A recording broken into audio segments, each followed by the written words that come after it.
ଦରଦୀ ମଣିଷ ସନ୍ତୋଷ ଆଜି ନିର୍ବାଚନ ରଣାଙ୍ଗନରେ।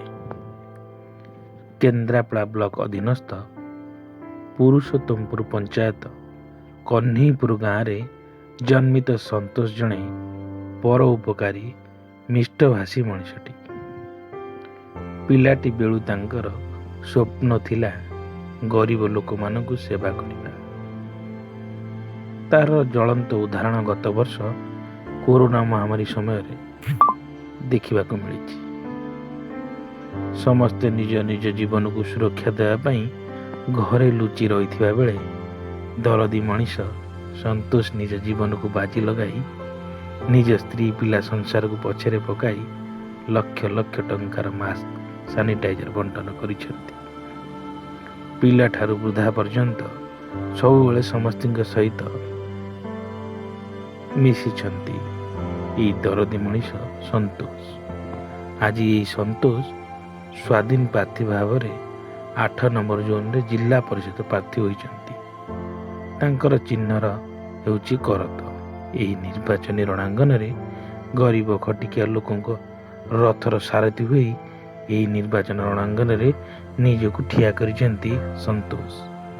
ନାହିଁ ଧନବଳ, ନାହିଁ ବାହୁବଳ, ନାହିଁ ତାର ଧନରତ୍ନ ଅଛି, ଖାଲି ଲୋକଙ୍କ ଆଶୀର୍ବାଦର ଆବଶ୍ୟକ ଟିକେ ସେବା ପାଇଁ।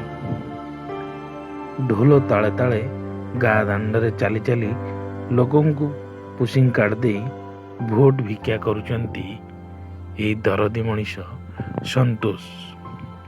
ସନ୍ତୋଷଙ୍କ କଥା କ'ଣ ବା ଆମେ କହିବା।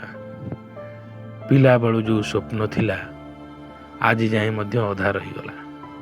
କାରଣ ତାଙ୍କର ସ୍ୱପ୍ନ ଥିଲା ଗରିବ ଅସହାୟ ଲୋକମାନଙ୍କୁ ସେବା କରିବା। କିପରି ଏହି ଗରିବ ନିଷ୍ପେଷିତ ଲୋକମାନେ ନିଜର ମୌଳିକ ଅଧିକାରରୁ ବଞ୍ଚିତ ରହୁଛନ୍ତି, ସେମାନଙ୍କର ମୌଳିକ ଅଧିକାରକୁ କିପରି ଭାବରେ ସେ ତାଙ୍କୁ ଦେଇପାରିବେ ତାହା ହିଁ ତାଙ୍କର ମୂଳ ଲକ୍ଷ୍ୟ। ସନ୍ତୋଷ ସବୁବେଳେ ଗୋଟିଏ କଥା କହିଥାନ୍ତି, ମାନବ ସେବା ହିଁ ମାଧବ ସେବା।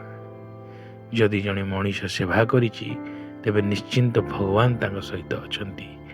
ଏହି ମଣିଷଟି ସବୁବେଳେ ପରକୁ ହସେଇବାକୁ ଚେଷ୍ଟା କରିଥାଏ। ଅନ୍ୟ ହସିଲେ ସେ ମଧ୍ୟ ଖୁସି ହେଇଥାଏ। ଦେଖନ୍ତୁ ଆଜ୍ଞା, ଏହି ସନ୍ତୋଷ ଯିଏ ଜଣେ ଧଳା ସାର୍ଟକୁ କଳା ପ୍ୟାଣ୍ଟ ପିନ୍ଧି ସାଧା ଚପଲ ପିନ୍ଧି ଗାଁ ଦାଣ୍ଡରେ ବୁଲି ବୁଲି ପୁସିଂ କାର୍ଡ ବାଣ୍ଟୁଛନ୍ତି। ସବୁବେଳେ ପାଇଁ ମନରେ କେବେ ହେଲେ ବି କଷ୍ଟ ନଥାଏ, ସବୁବେଳେ ହସୁଥାନ୍ତି। ସବୁ ଦୁଃଖକୁ ନିଜ ଭିତରେ ଚାପି ଦେଇ ଅନ୍ୟକୁ ସାହାଯ୍ୟ କରିଥାନ୍ତି। ଆଜି ସେ ବୁଲି ବୁଲି ପ୍ରଚାରରେ ମାତିଛନ୍ତି, ଚାହୁଁଛନ୍ତି ପିଲାଠାରୁ ବୁଢ଼ା ଯାଏ ସମସ୍ତଙ୍କ ସହିତ ଅତି ସହଜରେ ମିଶି ଯାଆନ୍ତି ସନ୍ତୋଷ। ତାଙ୍କର ନଥାଏ କୌଣସି ଗର୍ବ ଅହଙ୍କାର। ତାଙ୍କର ଭଲ ପାଇବା ହିଁ ତାଙ୍କୁ ସ୍ୱତନ୍ତ୍ର କରିଥାଏ। ବିଭିନ୍ନ ଛକ ବଜାରରେ ସାଧାରଣ ଲୋକ ପରି ବସି ସମସ୍ତଙ୍କ ସହିତ ମିଶି କଥା ହେଇଥାନ୍ତି। ଏହା ତାଙ୍କର ମଣିଷ ପଣିଆକୁ ଆହୁରି ଚିକ୍କଣ କରିଥାଏ। ସନ୍ତୋଷ ଜଣେ ମେଳାପୀ ଓ ପରିଚୟ ଦେବେ।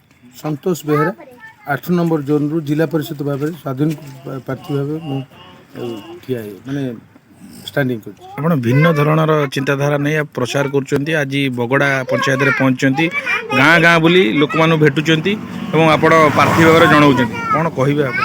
ନାଇଁ, ଏଟା ଭିନ୍ନ ଧାରଣାର ନୁହଁ, ଏଟା ହେଉଛି ବ୍ୟବସ୍ଥା, ଏଟା ହେଉଛି ପୁରୁଣା ବ୍ୟବସ୍ଥା। ଆମର ବର୍ତ୍ତମାନ ଯେତେବେଳେ ଦେଶ ସ୍ୱାଧୀନ ହେଲା ଏଇଭଳି ପ୍ରଚାର ପ୍ରସାର ହେଉଥିଲା, ଯେଉଁଟାକି ଆଜି ଯେଉଁମାନେ ସେମାନେ କରୁଛନ୍ତି ଲକ୍ଷାଧିକ ଟଙ୍କା ଖର୍ଚ୍ଚ କରୁଛନ୍ତି, ମଦ ପାଣିରେ ଭାସୁଛନ୍ତି, ସେଟା ମୁଁ ପୁରୁଣା ନୀତିକି ଆଜମାଉଛି, ଯେଉଁଟାକି ଲୋକଙ୍କ ପାଖକୁ ଯେତେବେଳେ ମୁଁ କରୋନା ସମୟରେ ପହଞ୍ଚିଥିଲି ଏଇଭଳିଆ ପହଞ୍ଚିଥିଲି। ଲୋକମାନେ ଘରେ ଥିଲେ, ମୁଁ ତାଙ୍କ ଘରକୁ ପହଞ୍ଚିଥିଲି, ମୁଁ ସେମାନଙ୍କ ପାଖକୁ ଆୱାରନେସ୍ ସେତେବେଳେ ଦେଉଥିଲି।